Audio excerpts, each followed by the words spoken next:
Hello champions, I welcome you all to score 360 out of 360 in NEET PYO within 250 days, and today we are going to deal with the second last video of this particular chapter, that is molecular basis of inheritance. And today we are going to talk about regulation of gene and Lac Operon, which is a very interesting topic, and I'm pretty sure you guys are going to have fun with this, yeah? And I hope you are also preparing for the mock test which is going to come on this Sunday. And what did we cover the previous session? In the previous session we spoke about translation of mRNA. I made a very small tutorial video. You can watch that video and understand everything in that concept, and also you will be able to solve certain previous year questions. Now if you want the PDF for the same, you can join our WhatsApp channel as well. Yeah, going ahead, the number of questions which were asked was 6, but previous to previous year it was 10, and the trend has been like in alternative way, it has been 9, 6, 10, 6. So this time it can be more number of questions other than 6. So let's be prepared for that, and I hope you're preparing with me, right? And I hope you did the homework as well, which I gave you. So over here the question is, let's see who all got it correct. In protein synthesis, the polymerization of amino acids involves 3 steps. Basically, the making of a protein. Polymerization of amino acids means when the amino acids, they come together. So each amino acid is acting as what, children? A monomer. Each amino acid is acting as a monomer. When they come together, what are they making? They are making a polymer.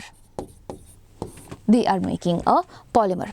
Okay. Now the polymerization of amino acids, or the making of the protein, okay, which one of the following is not involved in the making of the protein or polymerization of the proteins? Termination, yes it's there. Initiation, yes it's there. Elongation, yes it's there. Transcription, Transcription is basically when I say the DNA, whatever information is the DNA, helps in the making of mRNA or basically RNA, it is known as transcription.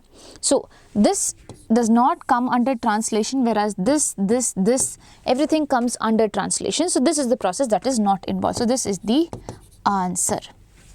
Cool? Works? So I hope you got it correct. Now starting with today's topic. What is regulation of gene expression? What do you mean by regulation of gene expression? So this is my own written stuff, okay? So over here I'll be trying to explain you certain things. So we know that basically in an mRNA there is a region which we call as structural gene. Okay, this particular gene is responsible for the formation of some protein. Now, in our body, it's not like every time one particular protein has to be made.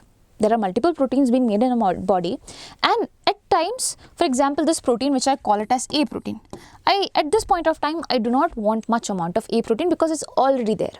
So I do not want that translation should happen over here.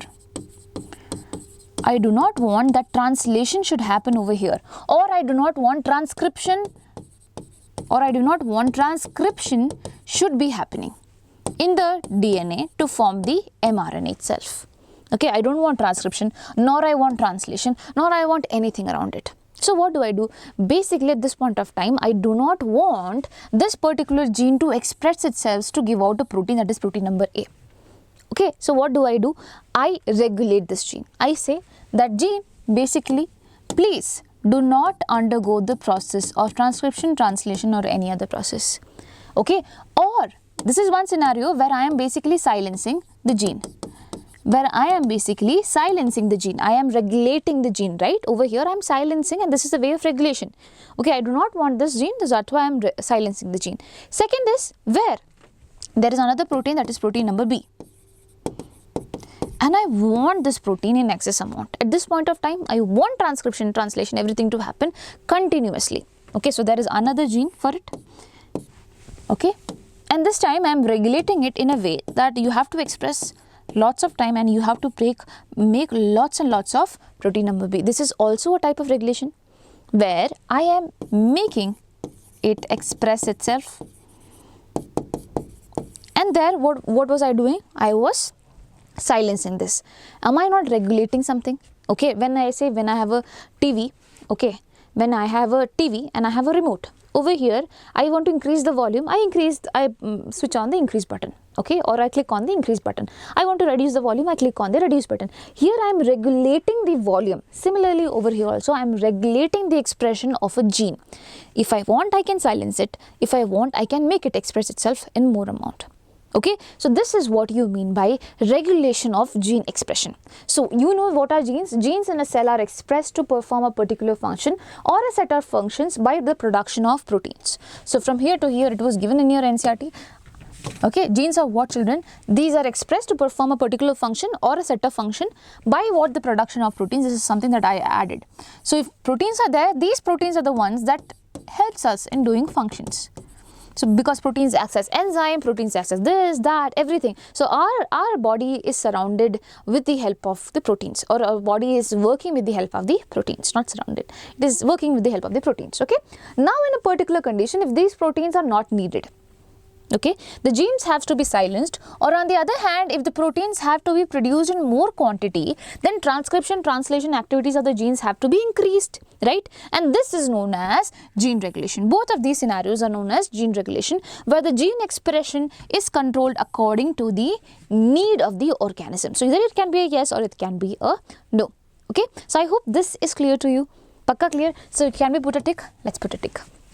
Okay, now we are going ahead. So in eukaryotes and prokaryotes, this is different. Gene regulation is kind of different. Why is it different? Because you know, eukaryotes, no, they have cell. Inside the cell, they have a particular region where the DNA and everything is there. And this particular region, with love, what do you call this, children? You call this as nucleus. And nucleus will be having the DNA.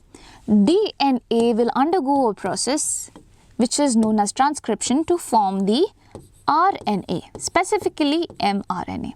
What do you call this process? You call this process as transcription. Works? Okay, you call this process transcription. Then later on what will happen? This mRNA will slowly move out of the DNA with the help of the pores. Move out of the DNA, move out of the nucleus with the help of the pores that are there on the nucleus. Okay. Now the mRNA is outside. The mRNA basically is outside, and what will happen? The ribosomes will come and attach and will help in the formation of what, children? Proteins. Will help in the formation of proteins, and this process you call as translation. So DNA to mRNA, it is transcription. Now mRNA, when it is read and proteins are being made, what do you call it? You call it translation. So these are the two processes. Okay. Apart from that, there is also one more process. When the mRNA is being made, it is not the mRNA that is being made, it is hnRNA, heterogeneous RNA that is being made. So why do I call it heterogeneous RNA? Because you have studied already that in eukaryotes, what happens is that if you see that this is a gene, there will be having certain area which is coding for something, certain area which is not coding for something. So for example, this is the area that does not code for anything. You call this as intron, whereas you call these regions as exons. Okay, so I'm just, this area which does not code for anything, which is coming in between, you call it as intron, and the other area which codes for something, you call it as exon. Now I do not want this intron. So my DNA got transcribed into hnRNA and I had this thing. Now when I'm cutting this area off, okay, when I'm cutting this area off, so I should have mentioned it in green color. Okay, this is the green area. Now when I'm cutting this off and I'm removing the introns, I guess just this thing, that is exon. So this process you call it as splicing. What do you call this process as? Splicing. So basically this is hnRNA which is being formed first, and then when splicing and everything is done, you call this RNA which you get as mRNA. Okay, you call this as mRNA. Now after splicing, after the processing and everything is done, after that it is transported. Okay, so I'm writing over here what is happening. Over here, this is the first thing, transcription happened. Second thing is what? Processing happened. Processing of RNA happened. Okay, then what is happening? Then third, transport is happening. Transport of mRNA is happening. And then what is happening? Translation is happening, where the mRNA is read by the ribosomes. Cool? But in the case of prokaryotes, things are quite different. Do you think prokaryotes have a nucleus and everything? No, prokaryotes do not have any such things. So if you think about the prokaryote, the DNA is right over there. Okay, the DNA basically is forming the RNA. Okay, and in the case of bacteria, that is prokaryotes, they do not have this introns and things like that. So do they need processing? No.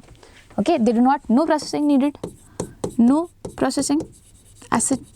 Okay, now do they need transport outside? Because they do not have a specific area, everything is happening in the cytoplasm itself, so no transport needed. Okay, translation is happening here itself because you have everything over here itself, so transcription and translation happens over there. So now if you want to regulate something, if you want to regulate the gene, okay, in the case of eukaryotes, you can stop the transcription process happening. Okay, you can stop the processing of RNA, you can stop the transport of mRNA, you can stop the translation of mRNA. The things you can be done, okay, to regulate. If I don't want this particular gene to express itself, I can stop it in these many levels. But in the case of prokaryotes, can I stop them in these many levels? No, children, I do not have the right to stop them because they do not follow this trend. Okay, so either I can stop transcription being happening or I can block translation being happening, nothing else. Okay, nothing else can be stopped. So in eukaryotes, things are quite different, that is written over here. So in eukaryotes, the regulation could be exerted at transcription level, that is formation of the primary transcript, that is hnRNA. This is what the primary transcript. Okay, now processing level, that is when I process things, when I do splicing and everything. Okay, regulation of splicing can be controlled over there. So if I don't want, I can regulate it there. Now transport of mRNA from the nucleus to cytoplasm, this can also be controlled. Yeah, then translational level, where I am translating the information. So there are 4 steps, whereas in the case of prokaryotes there are no 4 steps. Okay, so please remember that that's the difference. They do not have introns and splicing is not required, so I cannot stop it there. Everything has to be stopped either in transcription or translational level. Cool. So better I stop in transcription level, that is easier way. Okay, if I don't want that particular gene to be expressing itself. Now there is something that is known as accessory proteins and the operators. So accessory proteins are of 2 types, children. Okay, they are of 2 types. One is activator and the other one is repressor. As you can understand from the name, activators are there for activating something, repressors are there for repressing something. Okay, it is not allowing to express itself. So who are they activating or repressing? Basically they are going to bind on the operators. And where are the operator region, ma'am? I'm not understanding anything, what's happening? So basically listen to me very carefully. What happens is that when you talk about your transcription, everything, basically you have a promoter region. Remember, in transcription you had a promoter region.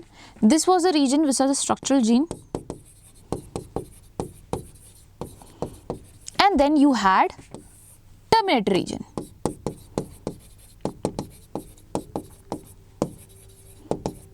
Agree? Now I am saying just after the promoter you have certain region which you call as, this is known as operator. This is the operator. So operator will decide if on operator an activator is coming and binding. Okay, that means this particular process will be activated and you will get the mRNA. On the other hand, if repressor is coming and binding, then this thing won't be formed. This particular process cannot be going forward. Why it cannot go forward? Because, children, to make RNA out of DNA, you need the help of an enzyme which you call as RNA polymerase. Okay, RNA polymerase comes and binds on the promoter and it tries to move forward. And just imagine that on the operator there is an activator. At this point of time everything will go smoothly. The RNA polymerase will walk out slowly and make the mRNA. On the other hand, just imagine that the repressor is coming over here and binding. At this particular point of time, what will happen? This is the repressor, okay? At this particular point of time, what will happen? The RNA which is trying to go forward, it will be like bumping into this thing. Just imagine, use your imagination. It does not work like that, but yes, you can use your imagination. So over here, RNA polymerase would not be going ahead and doing transcription for the whole thing. And if it is not transcribed the whole thing, can we make the protein out of it? No. If mRNA is not made, can I make a protein out of it? No. So initial step itself is blocked. So this thing usually happens in the case of your prokaryotes. Okay, this is an example of a prokaryote that I am going to explain you later on. It generally happens with us also, but yeah. Okay. Now, I told there is activator, there is repressor. I told there is activator, there is repressor. Who is the one? And I said these are proteins. So they also have to be made. So they also have to be made. How are they made? So you have to imagine something like this. Over here, there will be promoter region, and there will be another gene over here. Okay, there will be another gene over here which I call as I gene. Okay, which I call as I gene. Over here, since I am going to make an inhibitor protein, I call this as I gene. I am not talking about the activator proteins, I am talking about the repressor ones. Inhibitor protein, or basically a repressor, is being formed with the help of I gene. You know genes code for proteins? This is the protein that it is coding for. Okay, now if this is being produced, what will happen? This will go and bind over there to the operator. There is no one to stop. This will go and bind to the operator and nothing could be happening over there. Okay, so accessory proteins are the ones which decides what has to be done with the operator. Operator is where, children, after the promoter region, between this and this, you get the operator. Okay, you get the operator, and operator can bind either with the activator or the repressor. Now in today's chapter, in today's lecture, we are going to talk about Lac Operon, where we are going to use the repressor protein, not the activator ones. So there is Lac Operon with where activators are also there, but in your NCERT textbook, according to your NCERT textbook, we do not have to learn that as of now. So let's talk about this first and then we'll go ahead. Okay, so basically this is the general thing that I am trying to tell you. If on the promoter, obviously something comes and binds, obviously this gene also won't be produced, but we are not going in that much detail. As of now, just understand there is a gene that will produce protein, and this protein, suppose it's a repressor protein, will go and bind on the operator and would not allow the transcription of this particular thing. Okay, now the Lac Operon. So Lac Operon basically stands for, Lac here stands for lactose.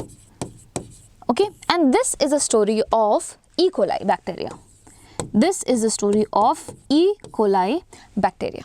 So E. coli bacteria depends on lactose for energy. So if lactose is there, if they grow in lactose medium, obviously they will take in this lactose, and with the help of this, they will make their own energy. Okay, that is the thing. So E. coli, you know, they have this particular membrane over here. If an enzyme, that is permease, is active, what will happen? This permease enzyme will help in the permeability of this particular layer, such that suppose if lactose is there outside, the lactose can get inside. The lactose can get inside. So what is the use of permease? Is basically to create permeability so that the lactose can get inside. Now what will happen if lactose can get inside? After that, what should happen? Basically this lactose has to be broken down. Who does that? There is another enzyme who does that, who breaks down lactose into glucose and galactose. Over here, this particular lactose is broken down. Okay, and who does it, children? It is done by beta galactosidase. It is done by beta galactosidase.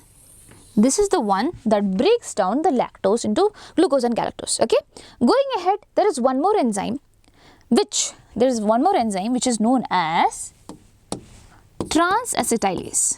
Transacetylase. Okay, this is the third enzyme. What is its role? Basically, when the lactose is getting broken down, it can also create certain toxic substances. It can also create certain toxic substances which has to be made less toxic or non-toxic. It's the use of that. Transacetylase help in the gives acetyl groups and stuff like that. Okay, making things less toxic. Okay, so somewhere it is there involved in the breakdown of lactose, but here this guy plays a major role. So this guy has given the secondary role. Okay, so whatever metabolite, everything is being made and which could be toxic, it is made to be less toxic with the help of this, even though this is not given in your NCERT. The name is given, but they have not mentioned the function. So how many enzymes do they have, children? Permease, beta galactosidase and transacetylase. Okay, so these are the three enzymes. Okay, these three enzymes have to be produced. right? These 3 enzymes have to be produced in the E. coli's body, then only the lactose can be taken in and also can be broken down. So for that, obviously, if you need this enzyme, all these enzymes are basically proteins. So there should be genes encoding these proteins. There should be genes encoding these proteins. So that is what you see over here. Okay. So over here, this is all the DNA. Initially, you have the promoter region, then you have the operator region, then you have 3 genes. 3 set of genes, you call them structural genes. Okay. And if you already know, prokaryotes are said to be polycistronic. Prokaryotes are said to be polycistronic because they have multiple cistrons. What do you mean by cistrons? Cistrons are the ones that will be coding for protein. So since they are coding for multiple proteins, I call it polycistronic. In the case of eukaryotes, we are monocistronic. Okay. So there is the first gene that you see over here, which is known as LAC-Z. Okay, which will be coding for beta galactosidase. So this is associated with Z. Okay, then you have LAC-Y. Okay, LAC-Y is basically the one that produces permease. Okay, LAC-A. So after Y, this is A, which is responsible for production of trans-acetylase. So how many of them do we have, children? We have Z, we have Y, and we have Zia. Okay, Zia, Zyada. You can remember like that. Okay, Z is for beta galactosidase. You have to break this down. Y is for permease. Actually, it should have been like that, but okay. Okay, so permease is also there, and then Y is for A is for trans-acetylase. Beta galactosidase, this is permease, and this is for BPT. Either way, you can remember it. Okay, now over here, if you see, there is one more gene. Okay, there is one more gene, and this gene, what do I call it, children? I call this as regulatory gene. This gene, I call it as regulatory gene. This is a common name. So over here, I have mentioned I gene. This is also a type of regulatory gene. Different organisms will be having different. For example, if something that is promoting one, this gene won't be I. I is basically inhibitory gene. Okay, in regulatory, in the case of regulatory gene, either it will be inhibitory or it will promote something, right? So in this case, I will just write regulatory gene, and if it is producing inhibitor proteins, I will call it inhibitory gene.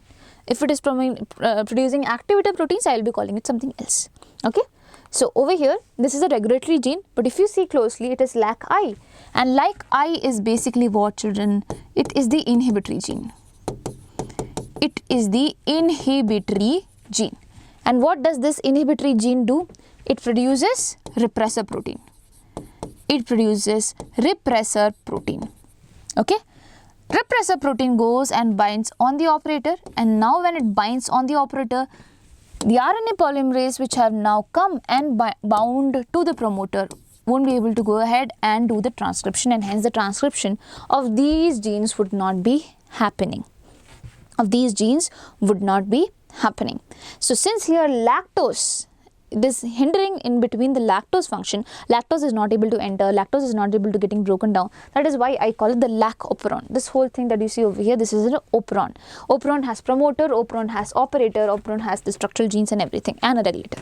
Okay, cool. Now over here, it was first found out by them. So it was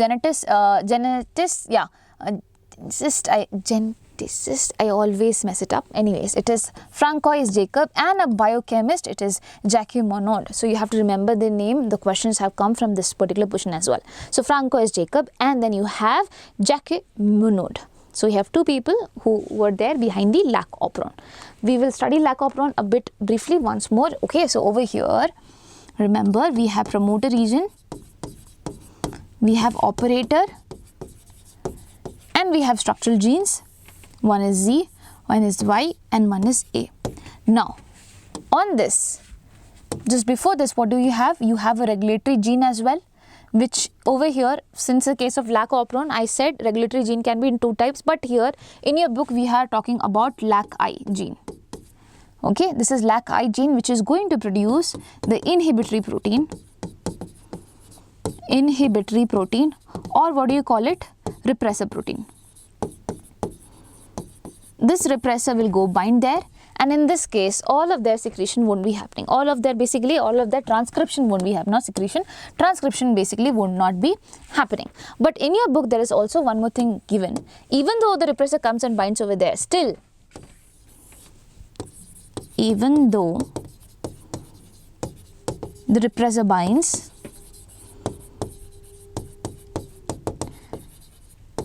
there will be slight transcription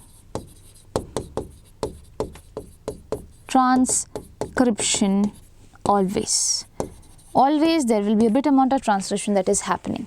And in this case obviously what all will be released? Beta galactosidase, also permease and trans-acetylase.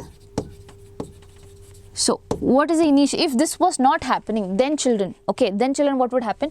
Basically one very important thing. Why is this happening? Because at this particular point of time, just imagine that this is the E. coli, and E. coli, it does not have lactose nearby it. So if lactose is not there nearby it, do you need to produce all these things? No, which is why the repressor is going binding over there. But if lactose is there, but if the situation is different, and if lactose is there, children, or another form of lactose, which is known as allolactose, if any one of is there, what will happen? You need to make it enter the E. coli, right? For that you need permease, and if this is completely blocked, will you get permease? No. Since it is not completely blocked in a way, there is always slight transcription, which is why permease is being produced, and this permease that you see over there, this permease will go and act over here and will make certain areas through which the lactose which is there can enter. Now you have lactose over here. Just imagine that this is lactose. I made it big. Okay, this is what, children? Lactose. And lactose has to be broken down. So for that everything has to be active. But on operator, what do we have? We have repressor. But in this particular condition, if lactose fools the repressor and says that I want to make you my friend, you have to be with me, please, can you leave the operator? So in this way, the lactose is going to act on the repressor, and in such way what will happen? This repressor won't be able to go and bind to the operator.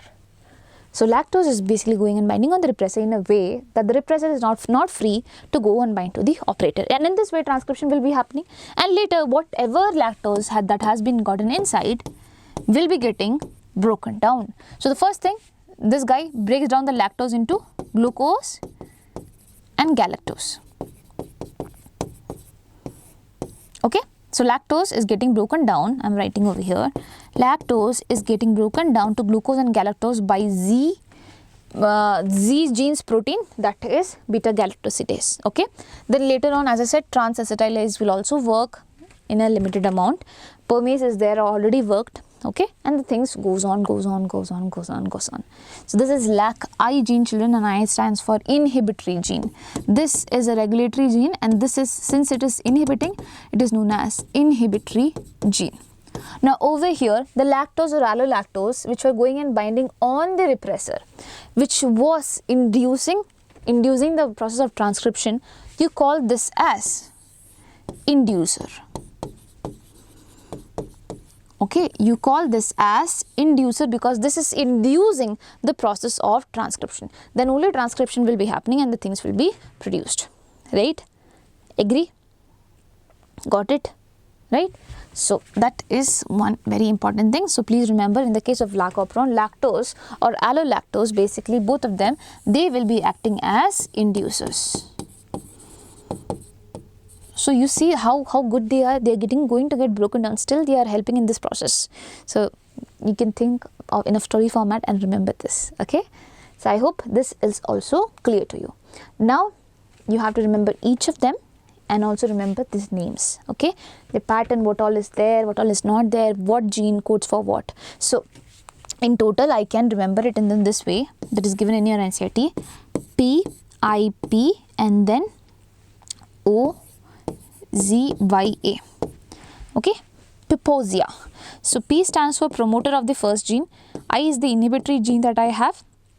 P is the promoter of this particular gene. Okay, this gene also has a promoter, that is this. Okay, now this gene also have a promoter, that will be this. O is the operator, Z is for beta galactosidase, Y is for permease, and A is for please tell me it is transacetylase. Okay, please don't write Z-A-Y, no, it's ZIA. It's ZIA. So ZIADA, you can remember always like that. There is almost too much of production of this thing, that is why it is stopped. You can think like that, whatever. Or you can think when there is too much lactose being produced at this point of time, it gets active. Okay, you have to break down the lactose. Okay, when there is too much amount of lactose around the E. coli at this point of time, this works. So ZIADA, lactose helps in the activation of ZIA. Okay, works. This is exactly that is given over here, and now we have to read the NCERT, otherwise it not be complete over here. So the Lac Operon consists of one regulatory gene, that is the I gene. Here the term I does not refer to inducer, rather it is derived from the word inhibitor. So the three structural genes Z, Y, A, the I gene codes for the repressor of the Lac Operon. I is what? I gene is coding for a repressor protein of the Lac Operon. Okay, the Z gene codes for beta galactosidase or B-gal, it is also known as beta-gal. Okay, which is primarily responsible for hydrolysis of disaccharide lactose into its monomeric unit galactose and glucose. So hydrolysis is happening. Hydrolysis as in one sort of breakdown where hydrogen bonds are being broken down. Of what? Of disaccharide. Now you will be thinking, what is disaccharide, ma'am? Basically you already know disaccharide is when you have two sugars coming together, right, my children? My brilliant children. Okay, so you have two sugars that are coming together. That's when you call it disaccharide. 1 and 2, di. Okay, sugar, saccharide as in sugar. So what are the two sugars? One is glucose and the other one is galactose. So when lactose is broken down, that is a disaccharide is broken down, you get both of this thing. Okay. Now the Y gene is coding for permease, which increases the permeability of the cell to beta galactosides. What are beta galactosides? Lactose is known as beta galactoside. One type of beta galactoside is what? Lactose. Okay. Now you know beta galactosidase means breakdown of this particular lactose. So do not get confused when it comes to be a disaccharide or you call it beta galactoside. Do not get confused, you are talking about lactose itself over here. Okay. Now the A gene encodes transacetylase, hence all the three gene products in Lac Operon are required for metabolism of lactose. Yes, in most other operons as well, the genes present in the operon are needed to get it to function in the same or related metabolic pathway. Okay, lactose is a substrate for the enzyme beta galactosidase and it regulates switching on and off of the operon. So lactose is the substrate. You know that without lactose things won't be working. Hence, it is termed as an inducer. Okay, it is the one that will basically help in switching on and off the operon, that is why it is known as inducer. Now in the absence of preferred carbon source such as glucose, if lactose is provided in the growth medium of the bacteria, the lactose is transmuted into the cell through the action of permease. Remember, a very low level of expression of Lac Operon has to be present in a cell all the time, otherwise lactose cannot enter the cell. So I already told you, even though we say like this, but it's not like that. Every time there will be a little amount of enzymes being produced over here, which is why lactose can enter it. And show that I am there, you have to break me down. Okay. Now the lactose then induces the operon in the following manner. The repressor of the operon is synthesized from the I gene. The repressor proteins binds to the operator region of the operon and prevents the RNA polymerase from transcribing the operon. In the presence of an inducer, that is lactose, such as lactose or allolactose, the repressor is inactivated by interaction with the inducer. So repressor all of a sudden sees that, oh, this is a very pretty lady over here. So who is the pretty lady? It is the lactose or allolactose. So for this pretty lady, it drops another pretty lady, that is the operator. This allows RNA polymerase to access the promoter and transcription proceeds. Essentially, regulation of Lac Operon can be also visualized as regulation of enzyme synthesis by the substrate. So over here, this can be an example of enzyme synthesis by substrate. So usually what happens, enzymes basically breaks down A to B and C, right? Right, over here the substrate itself is helping in the activation of the enzyme. What is the enzyme? Beta galactosidase. And what is the substrate, children? It is lactose. So this particular substrate is helping in the activation of this particular enzyme itself. That can be also example. Now, regulation of Lac Operon by repressor is referred to as negative regulation because nothing positive is really happening over here. So regulation of Lac Operon by a repressor, because repressor goes and binds and helps and stops the whole process of transcription. It is repressing. So it is known as negative regulation. Okay. Now Lac Operon is under the control of positive regulation as well, but it is beyond the scope of discussion at this level. So as of now, even I am not going to get into that. So I hope Lac Operon is really clear to you. You are thorough with the enzymes, the genes that are there. So these are the genes, Lac Z, Lac Y, Lac A, Lac I, all of the genes. The product is this thing. Okay. The product is repressor, the product is beta-galactosidase, permease or transacetylase. The genticist, the Francois-Jacob, and what do we have? Biochemist, Jacques Monod. Yeah, done. Now let's solve the question. You solve the question and you let me know the answer in the comment section or in the chat box. Okay, match the following genes of the Lac Operon with their respective products. You have I, Z, A and Y, and over here we have beta-galactosidase, permease, repressor, transacetylase. You try your luck and do let me know. Okay, you pause the video and you try it for yourself. I'll go to the next thing. At the end of this video, I'll be trying to solve all the questions that I have taught you. Okay, so this is one thing. Going ahead, select the correct match. You have Alec Jeffrey, Streptococcus pneumoniae. You have Alfred Hershey and Martha Chase for TMV. And Matthew, TMV stands for tobacco mosaic virus. Okay, Matthew Michelson for Pisum sativum and Matthew Michelson and F. Stahl for Pisum sativum. Then Francois-Jacob and Jacques Monod for Lac Operon. You have to find the correct match, and it's a very easy question. See, then it came in NEET 2018. This came in 19 and this came, okay. Yeah. Now again 18 question. All of the following are a part of operon except operator, structural genes, enhancer, a promoter. All of them is a part of operon except what? Okay, going ahead. Which of the following is required as inducers for the expression of Lac Operon? What is acting as an inducer? This is the fourth question. You have lactose and galactose, you have glucose and you have galactose. Pause the video and tell me the answer. Going ahead. Fifth question. Gene regulation governing lactose operon of E. coli that involves the Lac I gene product is negative and repressible because repressor protein prevents transcription. Feedback inhibition because excess of beta-galactosidase can switch off transcription. Positive and inducible because it can be induced by lactose. Negative and inducible because repressor protein prevents transcription. You're asked about the gene regulation. How does it work in the case of Lac Operon? Okay. That is the question. So over here in Lac Operon, you know Lac I gene is there, its product is also involved, and how everything comes together and how the gene regulation actually works in the case of Lac Operon. Read the question, a thorough read, and then only try to solve it. It's a tricky question, it's a very interesting question as well. Okay, try it by yourself and do let me know if you got the answer now only. Yeah. Now let me solve the question from your end. So over here we have to match the column. So match the following genes of Lac Operon with their respective products. So I gene is there. Let's match I gene with what? I gene is there for inhibiting things, right? It will be coding the repressor. So A will go with 3. A goes with 3. Okay, we have 3 options like that. Let's see next thing.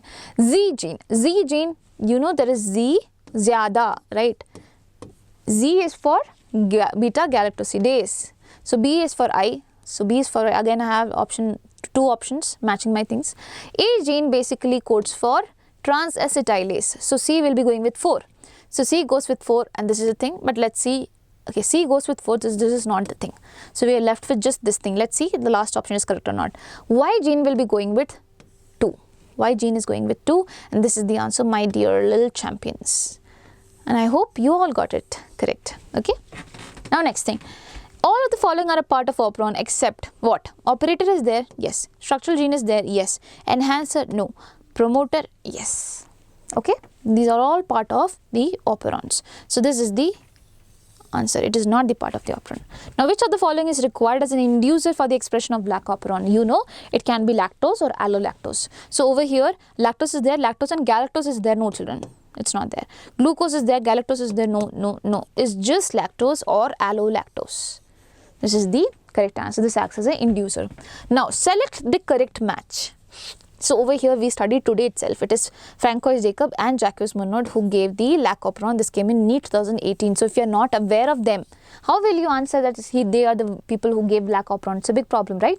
So please be very cautious while things like this. So you should be knowing all this thing. This we will be learning really shortly, okay? But you are very sure of this, so you can go for this. This is obviously wrong because Hershey and Chase worked on bacteriophage experiment, right? Measles and Stahl experiment was also different. It was on E. coli as far as I remember. Yeah, okay, so that is also wrong. Going ahead, now gene regulation governing lactose operon of E. coli. Gene regulation governing lactose operon of E. coli that involves the LAC-I gene product is what? You have to find the regulation type. So it is negative. Yes, it is negative regulation, we all know that. And repressible because repressor protein prevents transcription. Repressible, can I say it's repressible? Let's keep that on hold, okay? Next, feedback inhibition because excess of beta galactosidase can switch off transcription, nothing like that. Positive and inducible, never.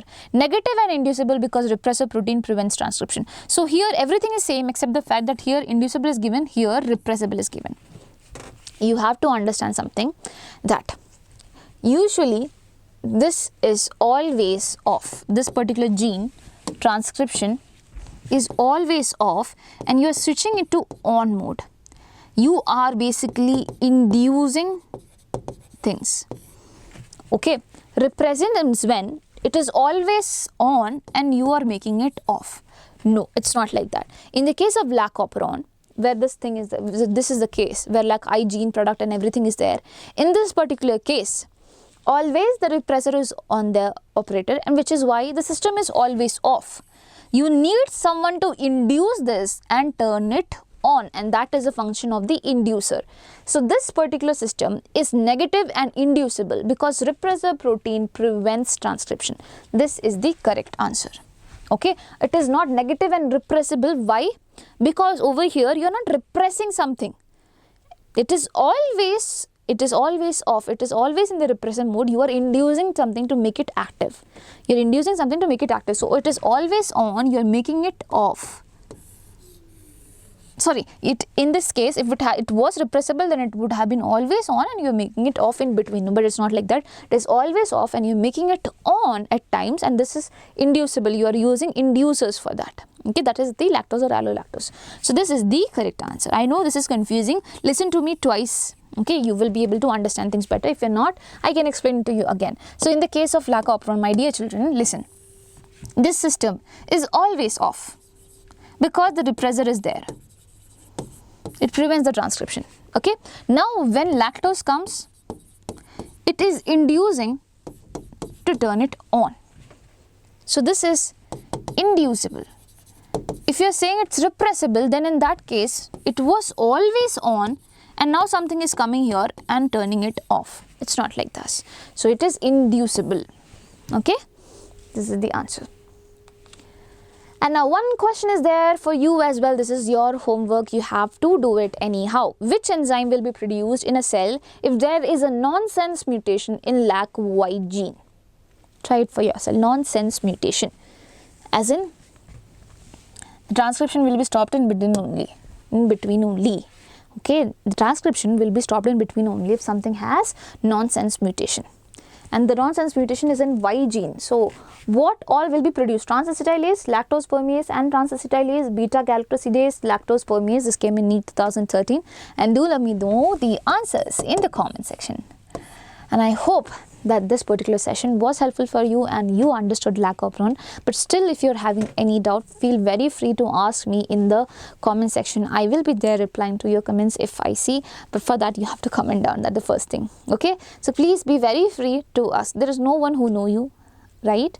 So you can be very free, whereas don't have any sort of things in your head that what will others think.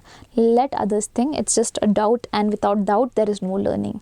Yeah, so that's all, children. I hope this was helpful and I hope that you are doing really good. I wish you all the success and happiness in your life, and do not forget to subscribe to our channel as well. Bye bye.